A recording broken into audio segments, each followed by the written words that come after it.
What's going on, YouTube? Metal Complex here, and today we're going to be taking a look at the second knife sent to me by Mr. Slicey Dicey. This is the steel wheel piercer, and it is the Framelock variant. I believe the model number is F40-91 specifically. Now there is also a G10 liner lock model, and these knives run at two different price ranges. I believe the liner lock model is about $80, $79.99, and the frame lock version, this version here in front of you, is $129.99. Real quick, let's get some measurements. Overall length is going to be just shy of 8 inches. Looks to be 7 3/4 roughly. Let's move her over here so we can do the blade. And a blade length of about, looks to be 3 3/8 overall. Cutting edge just shy of 3 1/4. So, nice EDC size range. Let's do some size comparisons here real quick. How about the Ontario Rat Model 1? Of course, you can see there, a little smaller there than the Rat in overall size. How about the Kershaw Blur? You can see there it's very similar to the Blur in overall size. Profile's of course different there. How about let's go ahead and let's do it against the Steel Wheel Resident here, just because I've got it on the table. You can see they're just a little bit smaller. And I think probably most importantly, I'm going to copy, Slicey Dicey, just because of the profile. It does remind me of the Manix 2. It's a little bit shorter. Your handle ergonomics are going to be a little bit different. You're missing that forward choil, but your blade shape, especially, it's kind of that leaf-shaped blade, except that the steel wheel piercer has this swedge up top. Let's see if I can capture that. You can see that swedge there at the top, which of course is going to make it excellent at piercing. It's probably got a blade stock about 0.125, probably the same as the Manix. I'm going to guess that the edge is very, very thin. In fact, I've got a piece of paper here. Let's go ahead and do the cut test. Now, this is folded because it was the same paper that I used in the last video. Yeah, this feels very, very slicey. That thing is an awesome slicer. I really like how that feels. Now I might be a little bit biased. Now I mean not in terms of the edge geometry. It definitely is a great slicer. It's going to be a great EDC blade. But I also like how it feels in relation with, how my brain relates the aesthetics to feel of function, I guess is what I'm trying to say, because I really like the Manix 2 and I'm used to it. So that that's got a it's playing a role in my head, essentially, is what I'm trying to say.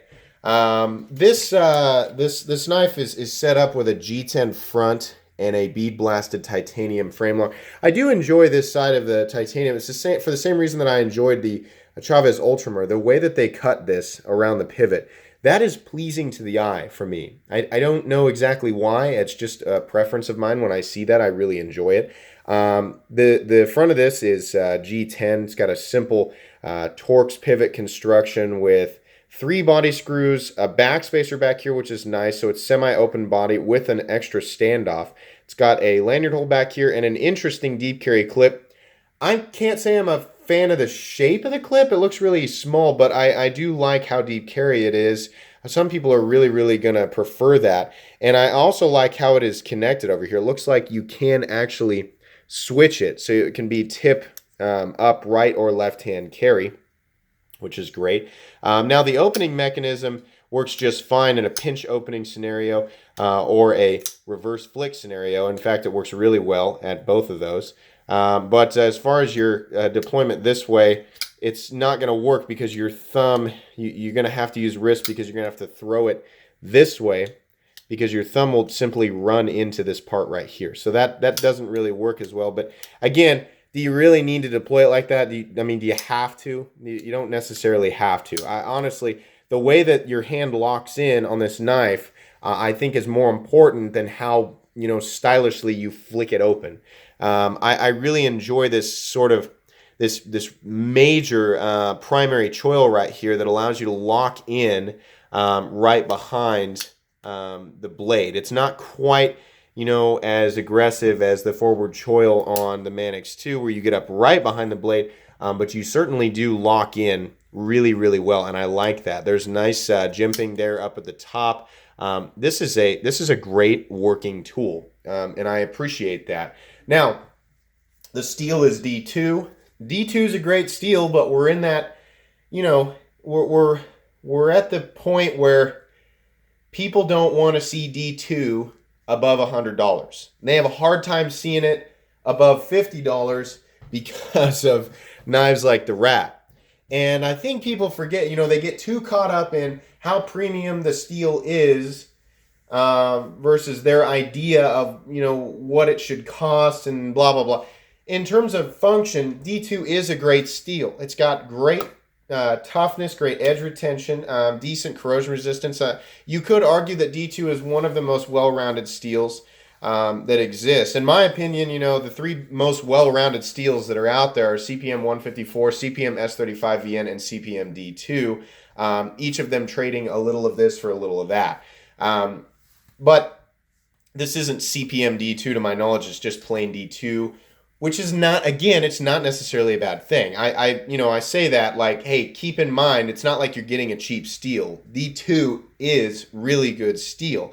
The problem is you're seeing things like, you're seeing a lot more S30V, S35VN, even 20C, well, not M390, you're seeing close to this. You get up to $150, $130 to $150. There are knives out there using M390, and M390 is like, it's like reigning supreme right now. M390 and 20CV. If people can get their hands on that between $120, $150, they're going to do it. So this is playing. This knife is in a tough weight class. It has an excellent design. It's got an excellent profile, excellent blade shape. It locks out solid with no blade play. It does not have that issue in the locked in position that the Resident had. It's not really an issue. The blade would wiggle a little bit too much in the closed position, and it bothered me. It didn't have any lockout play or anything like that. But this knife doesn't have any fortification issues or rigidity issues or anything like that. It's an excellent design in EDC. It's the blade steel, I think, that's going to bother some people. Now, would I pay $130 for this knife? No, if it were me, I would go with the liner lock version. I don't necessarily need the Framelock version. The liner lock version at $80 is a lot more appealing to me than the Framelock version at $130, just because I don't feel like I'm going to get a whole lot more.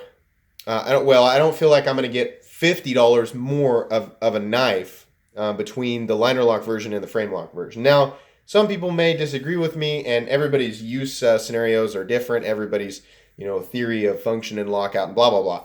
It's all different. Me personally, I would go for the liner lock version. I think this version is great, and I love my titanium frame locks as much as the next guy. That's just my thoughts on that. Now, I'll admit, though, if the blade steel was something different, if the blade steel was CPM 154, or if it was S35VN, that would, to me, that would equate to the price. And again, that kind of goes against the grain from what I was saying there, because D2 is a great steel. But I think for those reasons that it's going to have a tougher time selling, because you can't, for the average, knife guy consumer is not going to see the value there in D2 steel. Couple other things I want to say here. It's funny to me. This is one of the only knives that I've handled, or one of the few knives I've handled, where I actually would not prefer the addition of a forward choil on the blade. And that's simply because of the handle shape and where my hand is in relationship to the blade. I actually feel like I'm close enough to put the pressure that I would want to put on this blade during a heavy cut. And that's interesting to me. This is an interesting and different handle. And I honestly would really enjoy using this knife as a tool. And that's what it feels like to me. This knife feels like a tool. It's the type of knife I could pull out of my pocket and use without thinking twice about it, and then just put it away. And that's great. I like that. I also like how smooth it is. It's not quite as smooth as the Resident. It's not, you got to shake a little harder to shut it, but it certainly does fly out and lock out just fine. It doesn't feel like there's annoying friction or anything in there like that. If I didn't mention, it does have a steel lock bar insert that doubles as the over travel stop, so that's always good. You can see lock up there just like the Resident is hovering at about 40%.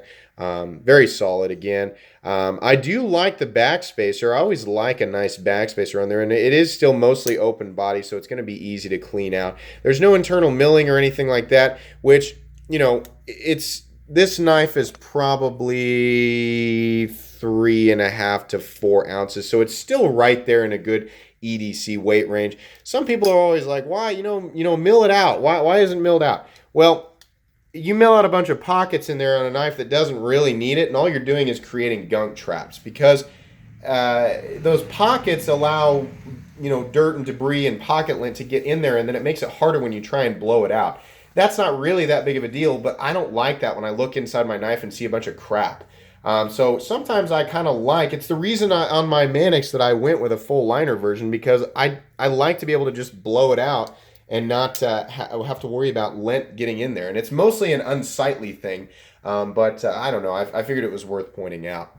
I think this knife would be pretty easy to take apart. I don't know if this pivot is D-shaped. I hope that it is, because this side has a pivot that is not, it doesn't have the slot for a tool. So it's just this side. So I hope there's a way to keep that fixed in place if you're going to take this apart. I have no idea. I'm not going to take it apart because it's not mine. But that's something that I would be concerned with taking apart. I also don't know if there's like red Loctite on this or anything like that. But as far as the number of parts, it has a minimal number of parts, so that's good, at least, in that light. Final conclusion, I think I would go for the liner lock version. This is a great knife. It is beautiful in terms of fit and finish. The satin finish on the blade, I didn't go over that. The satin finish on the blade looks really nice. The G10 looks nice. The titanium looks nice. Everything meets up correctly. Everything functions correctly. It's great. It's just the final price, and the D2 blade is what's going to keep people from buying this version of it. I think you definitely should check out the liner lock version of it. I think that is an awesome looking knife, and one that I'm actually now considering for myself, having handled this one. So in any case, I want to thank Slicey Dicey again for giving me the opportunity to look over both of these knives. This was fun, and it gave me an opportunity to take a look at something that I wouldn't have looked at otherwise. So I appreciate that. You know what? I never showed the box that it came in. So let's do that here real quick. This box, let me put it back together so I can give you an accurate representation of what it'll look like when it arrives, if you do so choose to purchase this knife. Put the sleeve back over there, sorry. Very tight fitting. Okay, so the box looks like this, and you slide this part out, and what you have is this nice internal cardboard version with the steel wheel. I imagine the warranty information, and probably in the inspection date card and all that information. We'll go ahead and pull that out there so you can see exactly what that looks like. It shows the Urban series. I imagine this did come with a, last inspected by and then a date card, because that's usually how they come, or at least my steel wheel cut jack came like that. And I imagine if the cut jack, the cheap one, came with that, then the piercer and the Resident probably come with it too. It also comes inside this little bubble wrap thing right there, but nice packaging. I appreciate that. It's still, compared to, like, say, a Rick Hinder's got some of the most basic packaging I've ever seen, and his knives cost a lot of money. That's not saying that you should expect a really nice box every time you buy a knife, whether it costs $50 or $500, because really in the end, you're just using the knife. You're not trying to take the box out with you. But it is nice to see a nice box. I feel like you guys could agree with me. It's nice to see a nice box. Anyways, I hope you guys enjoyed this video. I hope it was informative and entertaining. If you did, then please leave a like. And if you would like to check out my other content, Sorry, I had to cut the video again. I do, of course, have lots of knives that are either expensive or inexpensive that I do or don't like. So check those out. And if you enjoy all my content, then please subscribe to my channel because there is definitely more coming. I should have a pretty epic video at the end of the week. I'm really excited about it. Depends on if everything all comes together tomorrow or Saturday. So we'll see. But stick around, and if you made it to the end of this video, then definitely keep your eyes out for a video tomorrow or Saturday. I've got a Benchmade proper that I need to do a video on, and then the next video will be the one that I'm referring to. So anyways, thank you again for watching, and have a great day.